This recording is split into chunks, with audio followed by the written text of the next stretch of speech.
The Rocky Road, Part 2, The Straight and Narrow, a My Little Pony Friendship's Magic Ship Fic by Midnight Shadow. Caramel trotted through the marketplace with his tail and head held high, a bouquet of flowers held in his mouth. He was practically bouncing in his joyful clip-clopping to his appointment.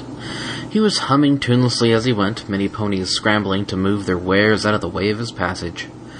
He wasn't a bad pony, just a wee bit clumsy. Sometimes a lot bit clumsy, but today none of that could even bring him down. He was going on a date. He'd had his mane cut and coiffured, his almost ever-present pander sacks were freshly oiled and waxed, and he was in tip-top condition. "Why, if it isn't young Caramel Apple out for a stroll," said a familiar voice. Caramel screeched to a halt and blinked, looking around. Sure enough, there was AJ at her apple stall, hawking for all she was worth. He blushed. Hadn't he arranged to meet? Oh no, he'd picked the wrong restaurant. The right one was on the other side of town. "What's the matter? Cat got your tongue? If it does, 'tis probably Rarity's cat. I swear that opal." Hi AJ. Nice to see you here." AJ blinked. "Oh, I get it." She clicked her teeth and winked. "You've up and got yourself Philly. Hooey, I was getting all hot and bothered about you and all. Who's the lucky lady? Fine bunch of flowers you got there. Mighty purty.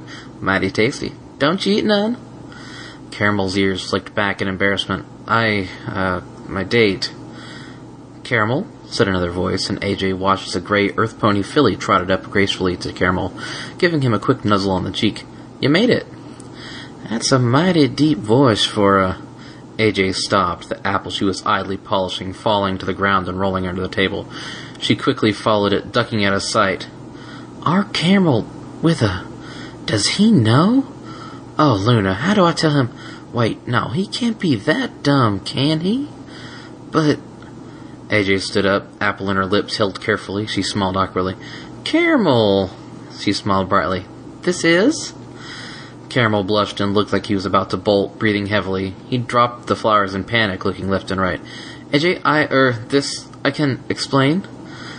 "Caramel," said Rocky. "Oh, it's okay. Shh. Breathe, you silly pony." Rocky turned to AJ. "Yes, hi, I'm Rocky. Rocky Road." He decided upon the minor deception a while ago, but he hadn't had much chance to use it. "I've been in town a while, but we haven't really met. I'm pleased to make your acquaintance." AJ was flustered. Likewise, I'm sure. Nice to meet you." "Thank you. We'll be going now, on our date. Together." Rocky looked back over his shoulder with every sentence as he alternated between that and attempting to get the petrified Caramel moving. The silly pony was almost hyperventilating, eyes wide. Rocky bent to pick up the flowers and nodded goodbye once again. AJ blinked. Her heavy hat fell off and spilled a whole bucket of apples. It took several seconds for her to even notice. "Caramel? And Rocky? Rocky's a gelding, and Caramel's a cold clopper. Oh my stars, Caramel's a cold clopper? Big Mac!" "I'm dead. I'm doomed. She's gonna kill me. She'll get Big Mac. He'll kill me twice. Ah, what have I done?" Rocky sighed. His ears went back. They were sat outside in the sun, but it still felt chilly. He looked at the poor stallion. His heart melted again. "Caramel," he said around the dandelion leaves from the delicious bouquet, "you don't think you'd get away with never telling any pony?" Caramel's ears went back too, and he shook his head, then nodded. Rocky smiled despite the situation. "What? You were going to keep me as your secret clandestine lover, whom you've only met in broad daylight for dates in the park and at busy restaurants?" Caramel nodded, blushing, that adorable silly expression on his face.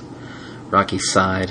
"Oh, Caramel, what are you going to do, huh? If AJ's your friend and Big Mac's your friend, he's the big red one, right?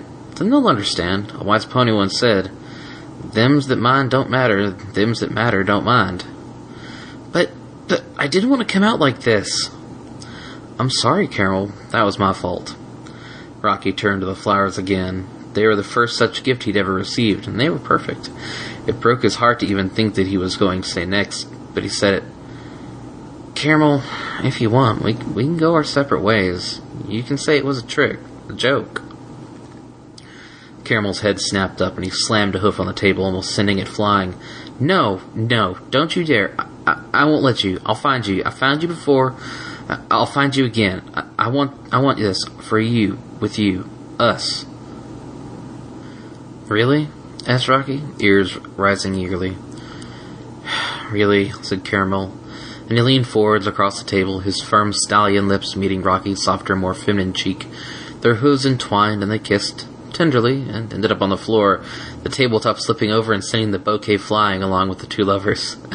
They lay there on the floor for a moment, and both then started laughing as they picked up the pieces. There was a clatter of hoofs. "Caramel, you get up here and speak with me! And Big Mac, this second, you hear?" came a stern voice. Applejack was glaring down at them, coat lathered from running and cow-pony hat cocked at an angle. Big Mac wasn't far behind, huffing up a storm and pawing the ground. "I'll handle this," said Caramel, steeling himself. The thought that he could lose Rocky spurring him onwards. He roguishly gave Rocky another peck on the cheek before clambering to his hooves. "I'm listening, AJ. Morning, Big Mac." "What's all this I hear about you canoodling with some colt clopper?" said Big Mac to Caramel angrily. "He ain't no colt clopper, Big Mac, and I thank you for not using them words around me nor him," said Caramel, lapsing into a thick accent in his anger. Big Mac blinked, and Caramel knew he was a nervous, clumsy little foal of a stallion. Obviously, this colt clopper ne'er-do-well had enchanted him with his wily ways. "Now you listen here, son. I'll have none of this. 'Tain't the way it's done round here, you see, and—" "Wait, wait." Caramel tilted his head, looking up and down his forelegs before checking out his flank. He spun in place, first left, then right. No, not there, huh?" "Caramel," said AJ, "just what in tarnation are you doing?" "Well, the way I see it, I'm looking for the brand on my body that says this here pony belongs to Sweet Apple Acres. But cross me if I can't find it. Can you help me look, AJ? 'Cause you and Big Mac sure think it's there." He glared at them, tail flicking angrily. Big Mac pawed the ground. "Don't you give me none of that lip, Caramel. You may not be my boy, nor a ma and pa's boy, but I reckon I can still give you a whoopin'." At that, Rocky sprung up, standing between AJ, Big Mac, and Caramel. "You will not touch him, and I will not let you do that. He's smaller than you, weaker. Hell, I'm smaller and weaker, and you think you can just make him do what you want, giving him a beating? Split his lip and break his teeth?" Rocky shook his head, tears springing to his eyes. "I'll never let you do that. I'll die first. He's my stallion, and he's not your punching bag." "Yell his mare, I reckon," spat AJ. He turned to her and glared. "Isn't that obvious?" he hissed, turning his backside and all but cocking his leg to show beneath his haunches. "You don't get the stun if you ain't. And I tell you what else ain't. It ain't none of your business. Or are you going to give me a beatdown in the middle of the street?" Big Mac stopped pawing the ground, and he looked around. There was quite a crowd now, and he shook himself, memories of a time not so long ago. Could this really be? "You get away from him and come home with us, you," tried AJ. "AJ," said Big Mac softly, then again louder. "AJ, this ain't right. The boy's a full-grown stallion. He can make his own mind up, I reckon. Even if his own mind says he's a colt clopper." "But Big Mac, tain't—" "AJ, don't you taint me none, you hear? You might run the farm, but you're still my little sister. I belong there home. You leave this to me." Big Mac watched her go, stamping his hooves and pointing when she tried to stop, before turning back to Rocky. "Mister, I done rightly agreed none with your Caramel being like this, but I swear you this on my grandmama's hooves. If you make our Caramel cry, you'll wish you'd never been foaled." Rocky snorted. "Big Mac, is it? I've seen you around. I don't know why you don't like me. I've hardly even met you before. But Caramel here asked me out. I've tried my hardest to shake him off, and he wouldn't leave. Didn't you see him this morning if you're so close?" Big Mac thought for a moment, and did have to agree that Caramel had a little something extra in his step the last few weeks, and said as much. "Ah, and that something was me. And I don't know where we're going in life, but I do know this. You can't wrap him up in cotton wool and keep him in the closet." Rocky looked hard and long at Caramel, then gave him a soft kiss on the nose. He turned back to Big Mac and said, "I wasn't the one making him upset this morning. That was all down to you and your sister Applejack. Do you think he thought he couldn't count on you to stand up for him? He can count on that, can't he?" Big Mac looked the older gelding to the younger stallion and back again, then nodded. "I think the boy's made his mind up. Yep." With that, Big Mac turned around and clopped off. Caramel's knees buckled and he dropped to the ground in a crouch. "Oh, Luda, what have I done?" Rocky shook his head at the retreating red stallion, then turned to Caramel. "Taking your first steps, the way I see it. Now, how about that dinner? After that magnificent bouquet, I think it's my treat." It was another fine day. Rocky stepped downstairs in his treehouse coffee shop carefully and opened the door. He sniffed. Somebody had left him a present again. He sighed and went to fetch the bucket and mop. Ever since that day a few weeks ago with the big blow-up about Caramel, he'd been getting trouble. First had been little things, like too much food ordered or cutlery going missing. Then it had moved to rotten vegetables dumped over his terrace. It almost made him want to break down and cry. But every morning he'd clean the tiles and sweep the floors, set out his tables and chairs, and the customers would come. He even had regulars, and Mr. and Mrs. Cake snuck him a few extra pieces of pie, like they did for Bright Eyes, their delivery mare. He guessed they figured he needed it. It warmed his heart. Simple gestures meant a lot. He figured the negative attention would soon stop, but the day would only get worse. The trouble started around midday. 2 plain-looking ponies from out of town stood outside his shop and handed out leaflets. Crude printing jobs. They wouldn't look him in the eye, but would harass every passerby, and it was keeping his customers from enjoying their coffee. It carried on the next day, and the next. Finally, he plucked up enough courage to confront them. This would have been so much easier before, he thought to himself. Then again, I probably would have done something stupid like this. As he neared them, he recognized their screed. He'd figured they were with one of the few Celestia's Path-type groups, but his heart sunk when he realized it was worse than that. They were with Foals First. He stopped, the wind quite taken out of his sails. It took the arrival of Caramel and Big Mac to snap him out of his reverie. "Read the good word, sir?" asked one of the two, a lime-green female Pegasus with a compass cutie mark, trying to hand Caramel a flyer. Caramel took one look at it and purposely ate it. "When it comes back out, you'll know what I think of it," he said, and barged past the startled filly. "You can turn back now from this path to the true path, to Celestia's path. She hasn't forsaken you. She loves you as she loves all of us. She doesn't want you to waste your life like this. It's not natural, and it's against her natural law." Caramel whirled, and it took Rocky a sudden leap, grabbing onto his tail to stop him from biting the ears off the second pony, a white earth pony with a cutie mark of a small island with a single tree on it. "You know nothing of Celestia. How many times have you actually spoken to her? Ever?" raged Caramel, almost spitting with fury. The two were almost struck dumb. Almost. "Celestia speaks to those who can listen." "Celestia damn well speaks to those who go to her fucking castle and ask her to." Caramel, hun, simmer down. I've got this." Rocky headed inside and came out again with a book. It was only a paperback copy, a new edition at that, but the title was quite clear. "The Sayings of Celestia." Rocky brandished it. "A long time ago, I'd never heard of this book." "Read it.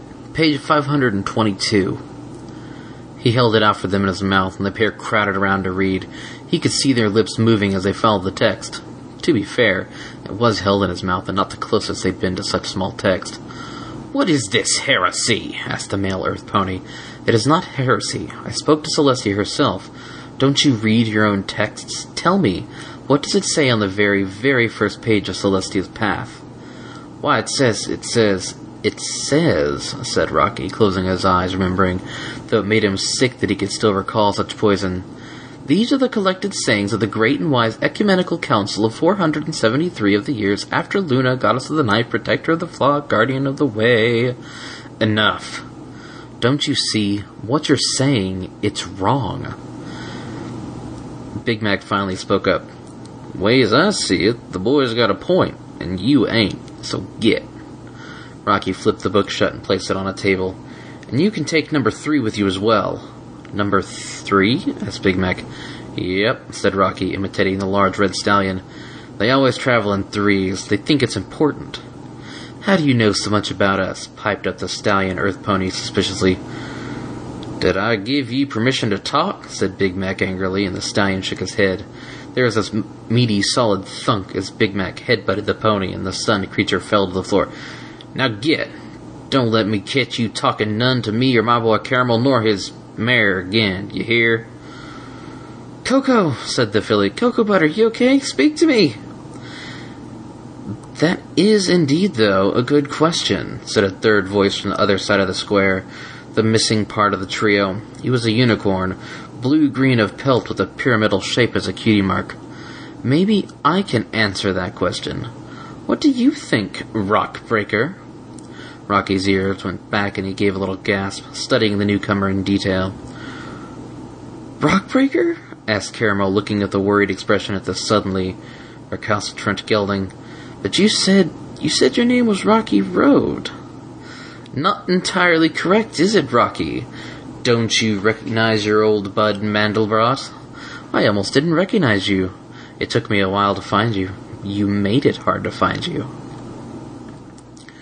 Rocky hung his head. MB, go home. I'm not with FF anymore. That's funny. Because the way I see it, you ran the show. You're fucking Rockbreaker, man. You started the chapter. You used to lead the charge. I remember one time you burnt down a library. A bunch of fucking faggots, you called them. And now look at you. Rocky, what is he saying? Caramel was shocked. Big Mac could do little but stare down the still cockeyed stallion earth pony and the feathered filly. I told you, Caramel, I'm not a nice pony. I've done some bad things in my time. Horrible things. What happened, man? I find you here, faggoting it up with this Nancy boy. You even got the goddamn crunch. You're a fucking fag flake. What happened? What did happen? Asked Caramel. You never told me. Rocky started stammering. I can't tell you because I don't know. What I do know, I bucked a filly. She was a whore. I was paying her. I bucked her, broke her jaw, smashed her teeth in. And it was the worst thing I've ever done in my life. I'll never get to see her again. And I'll never get to apologize because I don't know who she is. Rocky turned to the unicorn. I didn't ask for this to happen, Mandy. They took my malehood by force as retribution. I deserved it. And you know what? I'm better off. I like myself being this way. I'm a fucking half-stallion, colt-clopping fake filly, and I fucking like it, do you hear? The unicorn sneered and spat, pawing the ground. You're a traitor, Rocky. A dirty, lying, perverted little traitor. Caramel leapt in front of Rocky, circling as the unicorn tried to find an opening. He's not. He's the sweetest, the kindest... Ugh. Caramel turned to look at Rocky, who looked up from his own private hell at a sweet, foolish pony who had dared to give him a chance, and then the unicorn, who was already starting to move. Time seemed to slow, before anyone else could react, before Big Mac had even turned his head to see what was happening, before the expression changed in Caramel's face as he realized the urgent, sudden look on his lover's face was fierce with purpose. Rocky leapt. Mandelbrot had sprung into action, his head lowered, rear legs bent, propelling his massive frame through the air, where it would have impacted Caramel in the shoulder, bowling him over and hurling him against the hard-tiled floor. Instead, Rocky gasped. There was a thick, wet sound as Mandelbrot's head impacted with Rocky's chest, and the unicorn fell to the ground, writhing in pain. His horns snapped off almost at the base. Rocky fell back into his hind legs and blinked, choking for breath, and then time speeded back up. Caramel was dazed for a second, thrown back as a sudden, unexpected weight of Rocky and the stranger unicorn collided with where he was standing. He was almost knocked off his hooves in the suddenly limp form of Rocky, who was making gagging, choking noises, legs unable to sustain his bulk. Caramel looked aghast as he realized the unicorn was rolling on the floor, stunned, and without his horn. "Rocky!" screamed Caramel. "Oh, Celestia! Oh, Luna! By the stars! Some pony, help!" With mounting horror, Caramel looked on in shock as the almost pristine unicorn's horn projecting from deep within Rocky's front section, definitely piercing his lungs and worryingly close to where his heart should be. Rocky fell to the floor, gasping for breath and bleeding profusely from the chest wound, spitting blood from his nose and mouth. Big Mac, ever the pragmatist, slammed his hooves into the unicorn's head, who twitched once and stopped moving, knocked out cold before setting all four hooves back on the floor, taking a deep breath and shouting, "Medic!" Caramel sobbed uncontrollably, crouching down next to the gasping Rocky, trying to alternately pull out and push in the horn, panicking, trying to save his lover. It took a stoic Big Mac to put a hoof over his friend's hooves and say quietly, "Stop, Caramel, stop. Help is coming." "Who can possibly help? It must have just pierced his heart. He can't breathe. I'm losing him. I don't want to lose him. I just found him." Caramel was choking up, tears streaming down his face and blended hotly with the red lifeblood pooling around the helpless gelding. Thump, thump. Twilight was suddenly at Caramel's side, carrying books in a doublet bag. She looked very nervous. Every line on her face said, "This is not good. I'm here, I'm not very good. I've only read a few treatises on equanimity." Twilight Sparkle, all around hard-working, caring, and at this moment nervous and somewhat frantic unicorn, had come at her speediest, armed with what books she'd managed to cram into her bags at a moment's notice. "Twilight, can you fix this?" asked Big Mac, pointing with a hoof to the distraught pair. "Big Mac?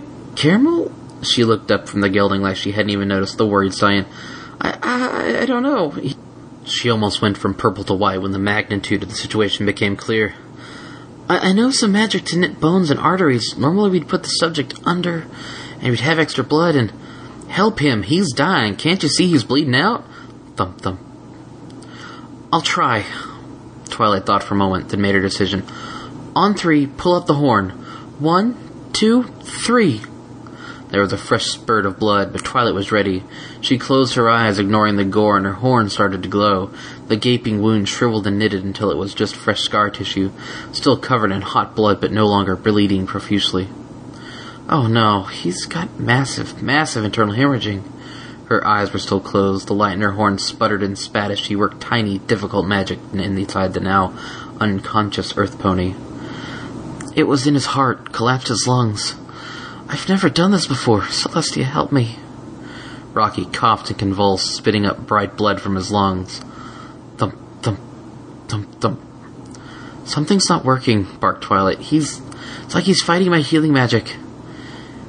He said he can't remember something that happened. Could that have something to do with it? Said Big Mac hopefully.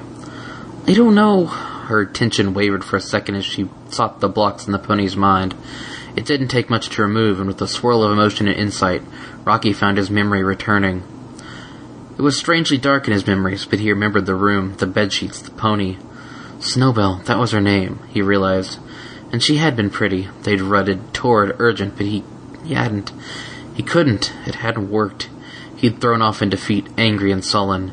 She turned to him concerned, but his stupid, arrogant bastard self hadn't been able to take it when she'd asked, You know, we do have cults here, too. He'd flipped, he shouted, he'd sworn, and finally, before she or the bouncers could stop him, he'd whirled on her and planted both heavy feet in her jaw. There had been a crack and a cry, and a sound almost like raindrops as her teeth had bounced off the wall and onto the floor. Then they'd taken him and yelled at him, and taken his memory and hidden it away. His eyes snapped open. He was gasping for breath.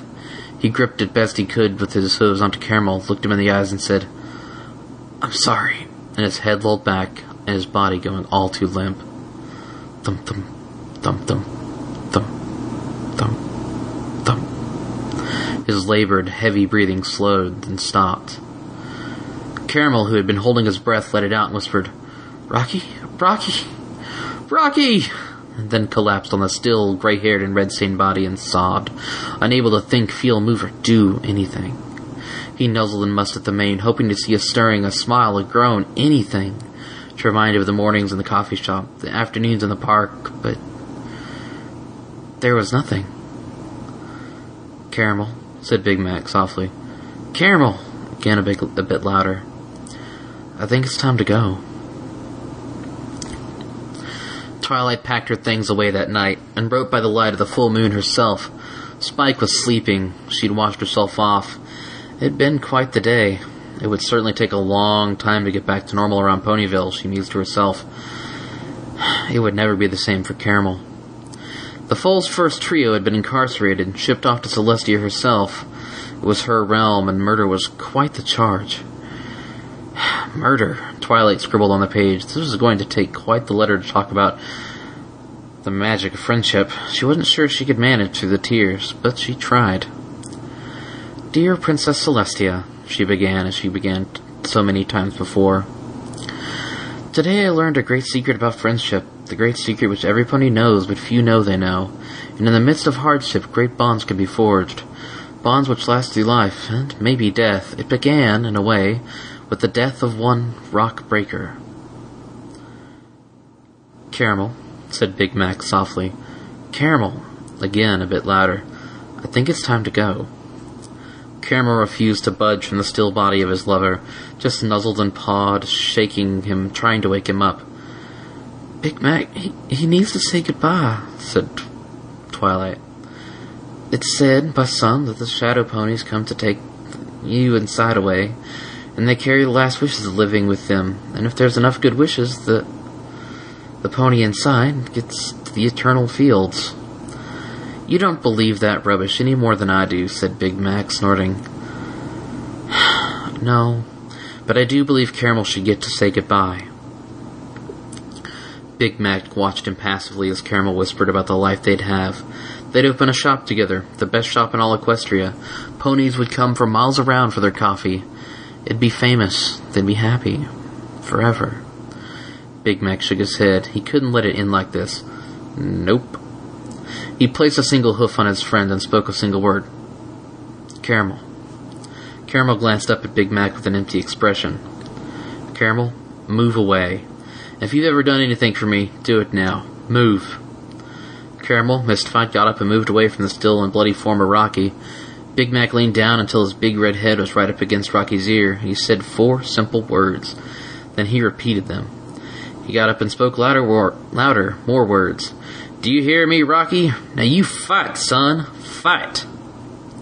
Caramel watched for a second, then lay down next to Rocky with his head on Rocky's barrel of a stomach.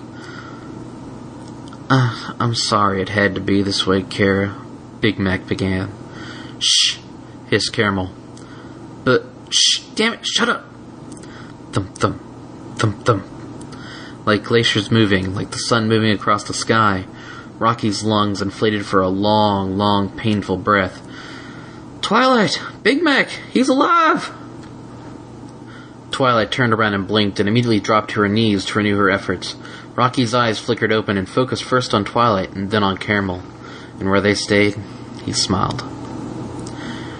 Rocky opened his eyes from the hospital bed. Well, he called it a hospital bed. It was really his own bed in his treehouse cafe where he waited on to an annoying degree by the excruciatingly overprotective Caramel. Not 5 minutes would pass without Caramel fluffing a pillow or offering him sweets. I'll get fat. I mean more fat. Stop it. Well, today's the day, said Verity as she bustled into the room, shooing the other ponies out of the way. Today's the day the bandages come off those haunches, and whilst they were so delicately colored to match your hue, dear Rocky, you'll look better without them, don't you think? Verity, usually one to make dresses and sew designs, had offered to help stitch and dress the wounds. Fluttershy and the nurse pony were off seeing to a herd of migrating eel boars, and Verity had simply leapt at the chance to decorate. With a flourish of her magic, she cut the bandages and smiled. Ah, there we go, all gone. Your cutie mark even survived intact. I never saw it before. How cute. A cookie. Rocky blinked. No, it's a rock.